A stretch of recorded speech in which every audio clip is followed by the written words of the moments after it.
A while ago, I made a rant about unusual support picks and how people often use that as an excuse to not really play support at all.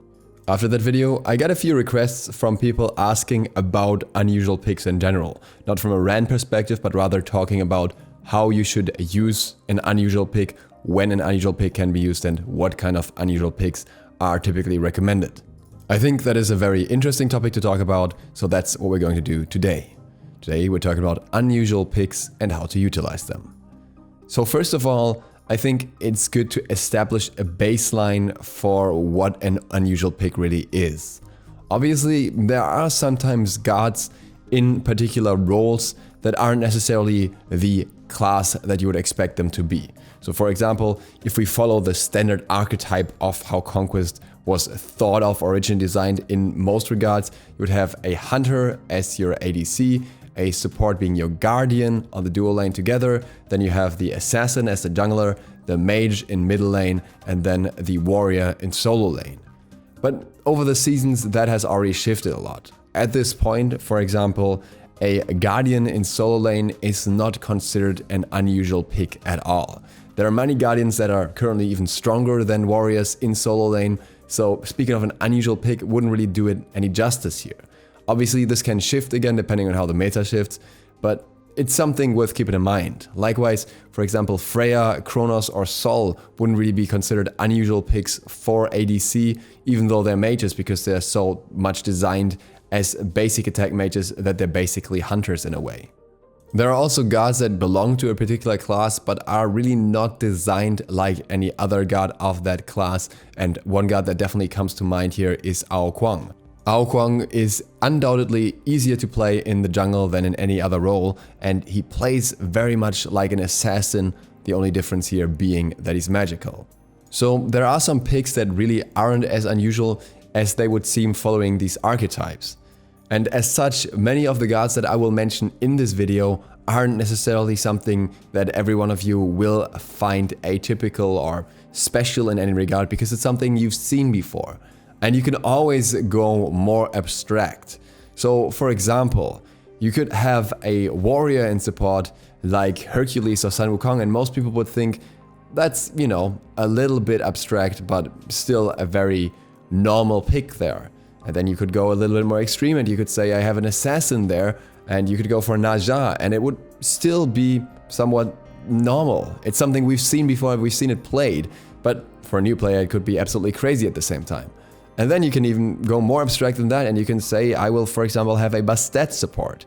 At that point it becomes a little bit more questionable, at least because you have to redesign how you want to play the whole lane, because Bastet doesn't really have the CC that you typically want to bring to a support pick. And then we go down the rabbit hole even further, and suddenly we have a Ram support who really doesn't have anything to do with support anymore. So you can see there are different grades of unusual here, and not everything is the same in that context. Hypothetically, everything can work anywhere. It depends on your skill, your opponent's skill, and the level of expertise that you have with the particular character you're playing in that particular role.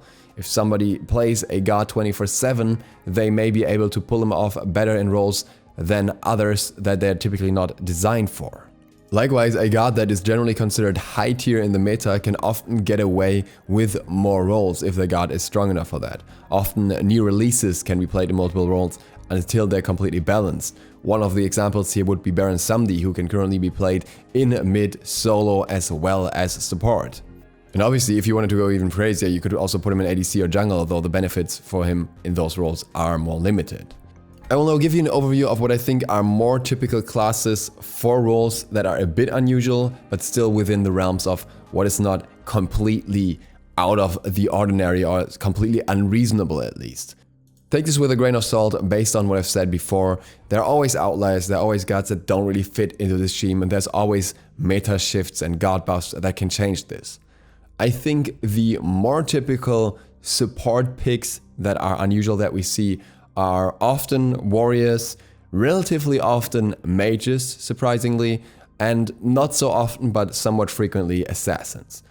Examples for the mages here are Baron Samedi and Nox, often gods that have high CC and some other utility along with that. Examples for the warriors would be Hercules or Sun Wukong, Also here, a lot of setup potential, a lot of high early aggression that translates into a decent amount of control in later stages of the game. And for the assassins, we have, for example, Fenrir, Naja, and Serket. Here, the focus is often on high CC but single target, and a lot of pressure early at the same time, as well as quick jungle clear, which helps them not only clearing the lane, but also getting some extra XP on their own. A god that I would actually just like to point out here in this context that I would not recommend for support, even though she's a mage, is Aphrodite. Aphrodite does not have the same single target CC as these assassins here. She does not have the same amount of utility overall as other gods, and while she works very well with the teammate, in Conquest, other roles simply work better for her. I know this is gonna bother some of you, I just wanted to throw it out there because I see it a lot and I barely ever see it work. In jungle, we can basically see anything but hunters.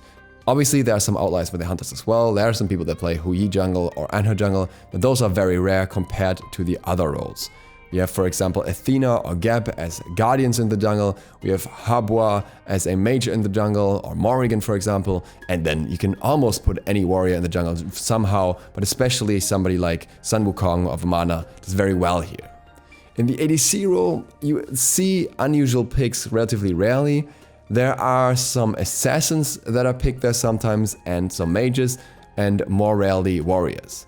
Outside of your obvious mages, Kronos, Sol, Freya, you also have mages like Poseidon being picked there, and you have these high aggression lanes where you just put another mage there that gets a lot of XP and a lot of help that way, instead of having your mage in mid lane, just to swap around quite often. So the picks here don't matter that much. In regards to assassin, you have the same thing. You can, for example, have a high carry assassin like Kali or Bakasura here, who can get farm very easily and gets to the early stages of the game where you have a support helping you out. The warriors, you usually play a very high aggression lane in a different way, so which warrior you opt for is depending on the game really and depending on the exact purposes. In middle, the pick that's almost so usual that it's not unusual are hunters, and then more rarely you will see other roles, for example warriors, more of a niche strat, and then even more rarely the rest assassins, and basically non-existent are guardians here. The hunters that you quite often see are Chiron, Neith, and Medusa, so ability-based hunters that have a lot of damage behind their abilities alone and can go into those power builds instead and basically act like a mage. The mid lane warrior that always gets brought up again and again is definitely Chaac, and there are others that can do the job easily as well, like for example Sun Wukong, as long as he's strong in the meta and has enough clear for it.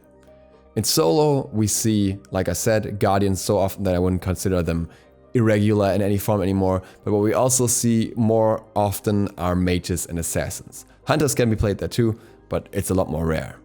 The mages that we see are, for example, those mages like Aphrodite and Chang'e, who do really well here with the self-sustain, but also really any other mage pick. You can also see Kronos here quite often.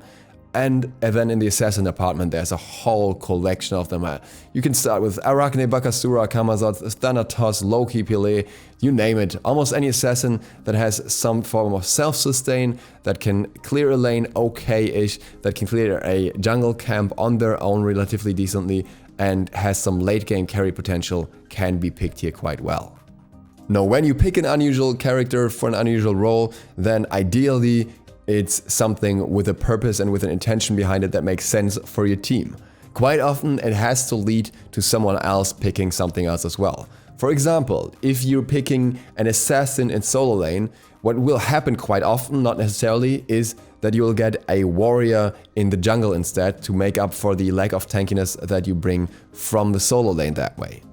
Or when you're going for a duo lane kill lane where you have, for example, an assassin ADC or warrior ADC, it makes sense to pair that at least with an aggressive guardian, if not something more aggressive than a guardian pick, depending on the situation. If you're playing a defensive guardian with a very aggressive assassin in duo lane, you will very frequently run into issues with that, as you're not gonna get the snowball that you want for a class designed to work off that early mid game, at least a fair amount, before transitioning into a late game where they're already fed and can really play to their strength.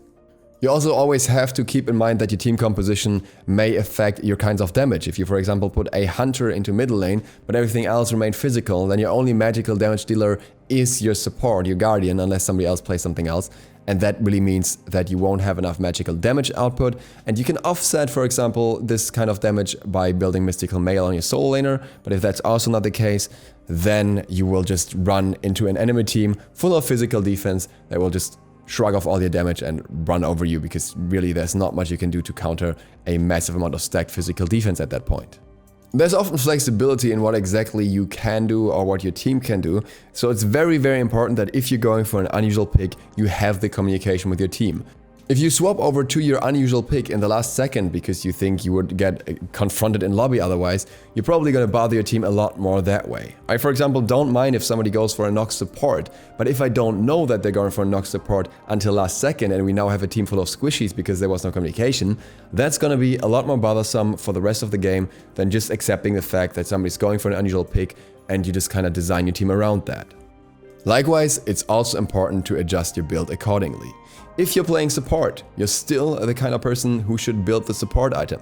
You should probably, unless you're going for a hardcore kill lane, still build Guardian's Blessing. You're still responsible for building some auras at least. You can communicate with solo here and maybe offset a little bit of that load, but you're gonna be the support at the end of the game, and that's gonna be required, and those items are going to be needed. Likewise, a solo lane assassin can maybe get away with building full damage depending on which assassin we're talking about, but for example a Thanatos has no problem going into bruiser items or a Camazotz, and they should do that if there is no other tanky option on the team that can make up for the lack of tankiness, because this tankiness is going to be needed at some point. We're going to need that front line.